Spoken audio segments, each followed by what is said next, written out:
चंद्रमोहन जी, मंदिर गुलामी का प्रतीक है। देखिए, मैं ये नहीं कह रही हूँ, अस्पताल की अपनी जगह है, मंदिर की अपनी जगह, और कई बार तो ये भी कहा जाता है ना, हमारे यही कहा जाता है ना, ये कि जब दवा काम नहीं करती है तो दुआ काम करती है। पर कम से कम अभी जब इस तरह का माहौल है, आपको लगता है कि इस तरह के बयान देने चाहिए? मुझे थोड़ा समय दे दीजिएगा, मेरे बड़े विद्वानों ने बिल्कुल बिल्कुल माहौल। अरे प्रोफेसर साहब, चंद्रमोहन जी से सवाल है मेरा। हाँ, देखिए, सबसे पहले मैं पंडित जी से लेके चलता हूँ कि पंडित जी ने भगवा पहना और बहुत राम जी की बात, लेकिन राम सुनने दीजिएगा, बीच में मत बोलेगा। आपसे तेज आवाज है मेरी। नहीं, उन्होंने कुछ कहा ही नहीं, उन्होंने कुछ कहा ही नहीं, उन्होंने कुछ कहा ही नहीं। एक एक करके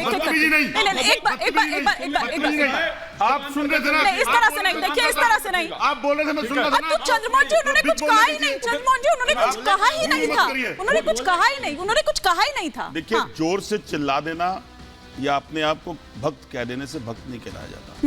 और रामचरण की बात करते हैं, रामचंद्र की बात करते हैं, उनके आचरण को आप मेरे से ज्यादा विद्वान हैं, पढ़िए। अगर आपने पढ़ा होता तो इस तरह की बातें आप ना करते। मैं राम जी, फिर वही बात, रामचंद्र, फिर वही बात। आराम से जब मैं बोलूं तब बोल लीजिए ना।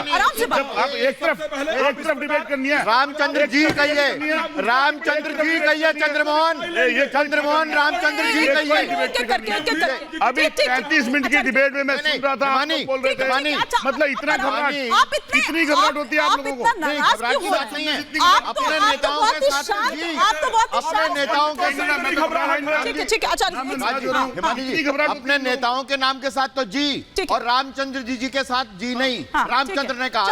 चंद्रमोहन जी, देखिए, इतनी घबराहट क्यों होती है? आप हमें नहीं, आपको घबराहट इसलिए रामचंद्र जी बोल रहे हैं। विद्वान होके भी आप घबराते हैं। अगर हम मूर्ख हैं, ठीक है, मान लिया, मैं आपकी बात मान लो कि मैं मूर्ख हूं, फिर विद्वान होके भी आप घबराते हैं। फिर अभी बात तो पूरी होने दीजिए। आप जिस रामचंद्र जी की बात कर रहे हैं, उस रामचंद्र जी के आचरण के बारे में आपको पता है कि उनके शासन करना होगा। प्लीज एक बार कंप्लीट करने दीजिए उनको। हाँ, आप देश में बोलते हैं। उनके आचरण के अंदर उन्होंने हर प्रमाणिकता दी। जिस प्रमाणिकता के ऊपर उनके ऊपर कोई भी आरोप आया, उन्होंने उसको, उस आरोप को विपक्ष की रूप की भूमिका देते हुए उसे प्रमाणित करा। चाहे धोबी के द्वारा उठने वाला सीता के प्रति हो, चाहे लवकुश के कांड के ऊपर प्रति हो।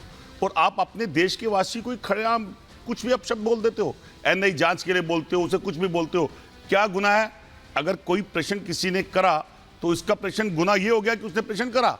4 शंकराचार्य है ना आप ही की, जब मैं आपकी बात लेके कह रहा हूं, उन 4 शंकराचार्य के अंदर एक शंकराचार्य का बयान है, आप उस पर डिबेट क्यों नहीं करते? उसका जवाब दीजिए मुझे। मैं दे रहा हूं, अयोध्या में योजना हो रहा है, अयोध्या में योजना हो रहा है, वह चुनाव के चलते हो रहा है। मोदी जी और योगी जी यूपी में 3 पाकिस्तान बनाने की नींव डाल रहे हैं। ये प्राण प्रतिष्ठा का काम संतों का है। ये किसने कहा? आपने उस पर डिबेट क्यों नहीं करी? उन्होंने आपसे कहा है, डिबेट क्यों नहीं करी? आप तो उस पर बात करने लायक ही नहीं है भाई। धर्म पे आता है, आपको तो अगर वो सनातन के पैरवी थे तो आपने उन्हें क्यों नहीं बुलाया? एक पार्टी का होके धर्म को राजनीति में मत जोड़िए। राजनीति को राजनीति रहने दीजिए। उसके अंदर धर्म जोड़ के उसको बदनाम मत कीजिए। ये डिबेट का सेंटर, मुद्दों का सेंटर है। एक सेकंड, आचार्य जी, 2 मिनट के लिए आपको रोक रही हूँ, 2 मिनट के लिए आपको रोक रही हूँ। पहली